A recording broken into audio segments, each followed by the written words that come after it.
ಮುಖ್ಯಮಂತ್ರಿ ಸಿದ್ದರಾಮಯ್ಯ, ಉಪಮುಖ್ಯಮಂತ್ರಿ D. K.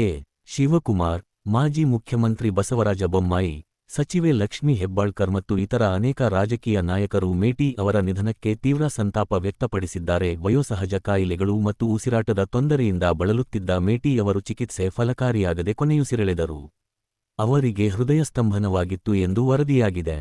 ಕರ್ನಾಟಕದಲ್ಲಿ ನಾಯಕತ್ವ ಬದಲಾವಣೆ ಮತ್ತು ಸಂಪುಟ ಪುನರ್ರಚನೆ ಕುರಿತು ಚರ್ಚೆಗಳು ನಡೆಯುತ್ತಿದ್ದು, ಈ ಕುರಿತು ಸಿಎಂ ಸಿದ್ದರಾಮಯ್ಯ ಮತ್ತು ಡಿಸಿಎಂ ಡಿ. ಕೆ. ಶಿವಕುಮಾರ್ ನಡುವೆ ಪರೋಕ್ಷ ಹೇಳಿಕೆಗಳು ಕೇಳಿಬರುತ್ತಿವೆ. ನಟ ದರ್ಶನ್ ಪ್ರಕರಣದ ಕುರಿತು ಪ್ರತಿಕ್ರಿಯೆ ನೀಡಿದ ಸಿಎಂ, ಸಿನಿಮಾದವರು ಪರದೆ ಮೇಲೆ ಒಂದು ರೀತಿ ನಟಿಸುತ್ತಾರೆ ಎಂದು ಹೇಳಿದ್ದಾರೆ. ಇದು ಚರ್ಚೆಗೆ ಗ್ರಾಸವಾಗಿದೆ. ನಟ ದರ್ಶನ್ ಅಭಿಮಾನಿಗಳು ಘೋಷಣೆ ಕೂಗಿದ್ದಕ್ಕೆ ಸಿಎಂ ಸಿದ್ದರಾಮಯ್ಯ ಅಸಮಾಧಾನ ವ್ಯಕ್ತಪಡಿಸಿ ಗರಂ ಆದ ಘಟನೆಯು ವರದಿಯಾಗಿದೆ. ಮೇಟಿಯವರ ನಿಧನದಿಂದಾಗಿ ಬುಧವಾರ ನಿಗದಿಯಾಗಿದ್ದ ನೀರಿನ ಹೆಜ್ಜೆ ಪುಸ್ತಕ ಬಿಡುಗಡೆ ಕಾರ್ಯಕ್ರಮವನ್ನು ಮುಂದೂಡಲಾಗಿದೆ ಎಂದು ಡಿಸಿಎಂ ಡಿ. ಕೆ. ಶಿವಕುಮಾರ್ ತಿಳಿಸಿದ್ದಾರೆ. ಬೆಂಗಳೂರು ಸುರಂಗ ಮಾರ್ಗ ಟನಲ್ ರೋಡ್ ವಿಚಾರವಾಗಿ ಸಂಸದ ತೇಜಸ್ವಿ ಸೂರ್ಯ ಅವರು ಮಾಡಿದ ಆರೋಪಗಳಿಗೆ ದಾಖಲೆ ಸಮೇತ ಡಿಕೆ ಶಿವಕುಮಾರ್ ಉತ್ತರ ನೀಡಿದ್ದಾರೆ. ಬಿಹಾರ ಚುನಾವಣೆಯಲ್ಲಿ ಮತ ಚಲಾಯಿಸಲು ತೆರಳುವ ಕಾರ್ಮಿಕರಿಗೆ 3 ದಿನಗಳ ರಜೆ ನೀಡುವಂತೆ ಕರ್ನಾಟಕದ ಕಂಪನಿಗಳಿಗೆ ಡಿಸಿಎಂ ಡಿ. ಕೆ. ಶಿವಕುಮಾರ್ ಮನವಿ ಮಾಡಿದ್ದಾರೆ. ಸುರಂಗ ರಸ್ತೆ ಬದಲು ಬೆಂಗಳೂರಿನ ಸಂಚಾರ ದಟ್ಟಣೆ ಸಮಸ್ಯೆಗೆ ಪರಿಹಾರವಾಗಿ ಮೆಟ್ರೋ ಮತ್ತು ಉಪನಗರ ರೈಲು ಮಾರ್ಗಗಳ ವಿಸ್ತರಣೆ ಸೇರಿದಂತೆ 5 ಅಂಶಗಳ ಯೋಜನೆಯನ್ನು 5 ಪಾಯಿಂಟ್ ಪ್ಲಾನ್ ಅವರು ಮುಂದಿಟ್ಟಿದ್ದಾರೆ. ಮದುವೆ ವೇಳೆ ಕಾರಿಗಾಗಿ ಬಿಜೆಪಿ ಸಂಸದ ಪತ್ರ ಬರೆದಿದ್ದರು ಎಂಬ ಉಪಮುಖ್ಯಮಂತ್ರಿ ಡಿ. ಕೆ. ಶಿವಕುಮಾರ್ ಅವರ ಹೇಳಿಕೆಯನ್ನು ತೇಜಸ್ವಿ ಸೂರ್ಯ ತಳ್ಳಿಹಾಕಿದ್ದಾರೆ. ಕ್ಷೇತ್ರದ ಕೆಲಸಕ್ಕೆ ಓಡಾಡಲು ಕಾರು ಕೇಳಿದ್ದಾಗಿ ಸ್ಪಷ್ಟನೆ ನೀಡಿದ್ದಾರೆ. ಯತ್ನಾಳ್ ಅವರ ರಾಜಕೀಯ ನಿಲುವಿಗೆ ಬೆಂಬಲ ಸೂಚಿಸಿರುವ ಮಾಜಿ ಸಚಿವ ರಮೇಶ್ ಜಾರಕಿಹೊಳಿ, ಬಿ. ವೈ. ವಿಜಯೇಂದ್ರಗಿಂತ ಹೆಚ್ಚು ಯತ್ನಾಳ್ ಬೆಳೆದಿದ್ದಾರೆ ಎಂದು ಸ್ವಪಕ್ಷದ ನಾಯಕರ ವಿರುದ್ಧ ಪರೋಕ್ಷ ಹೇಳಿಕೆ ನೀಡಿದ್ದಾರೆ.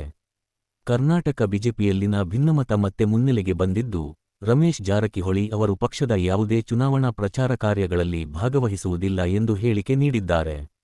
ಈ ನಿರ್ಧಾರವು ಬಿಜೆಪಿ ನಾಯಕತ್ವದ ವಿರುದ್ಧ ಅವರ ಅಸಮಾಧಾನವನ್ನು ಸೂಚಿಸುತ್ತದೆ ಮತ್ತು ಪಕ್ಷದ ಆಂತರಿಕ ಒಗ್ಗಟ್ಟಿನ ಕೊರತೆಯನ್ನು ತೋರಿಸಿದೆ.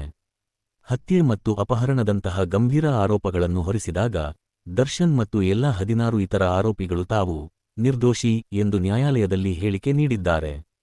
ಕಳೆದ ವಿಚಾರಣೆಗಳಂತೆ ಇಂದು ಸಹ ದರ್ಶನ್ ಅವರನ್ನು ನ್ಯಾಯಾಲಯಕ್ಕೆ ಕರೆತಂದಾಗ ಅವರ ಅಭಿಮಾನಿಗಳು ಡಿ ಬಾಸ್ ಎಂದು ಘೋಷಣೆಗಳನ್ನು ಕೂಗಿದ್ದಾರೆ.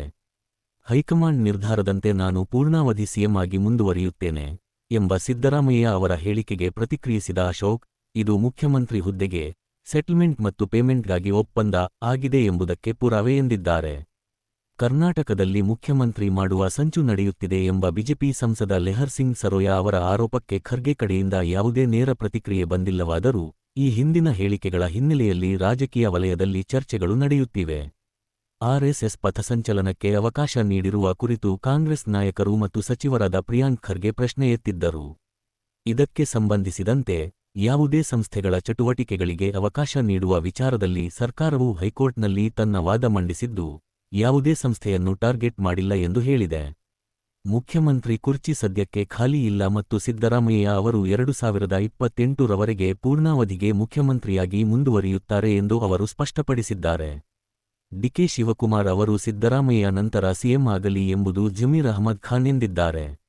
ರಾಷ್ಟ್ರ ಪ್ರಶಸ್ತಿ ವಿಜೇತ ಮಲಯಾಳಂ ನಟ ಸುರಜ್ ವೆಂಜರಮೂಡು ಅವರು ಶಿವರಾಜಕುಮಾರ್ ನಟನೆಯ ಡಿ ಡ್ಯಾಡ್ ಚಿತ್ರದ ಮೂಲಕ ಸ್ಯಾಂಡಲ್ವುಡ್ಗೆ ಪಾದಾರ್ಪಣೆ ಮಾಡುತ್ತಿದ್ದಾರೆ. ಇದು ತಂದೆ ಮಗಳ ಬಾಂಧವ್ಯದ ಕಥೆಯಾಗಿದೆ. ಸರ್ಕಾರಿ ಹಿರಿಯ ಪ್ರಾಥಮಿಕ ಶಾಲೆ ಕಾಸರಗೋಡು ಚಿತ್ರಕ್ಕಾಗಿ ನಟ, ನಿರ್ದೇಶಕ ರಿಷಬ್ ಶೆಟ್ಟಿ ಅವರಿಗೆ ಕರ್ನಾಟಕ ರಾಜ್ಯ ಚಲನಚಿತ್ರ ಪ್ರಶಸ್ತಿ ಲಭಿಸಿದೆ.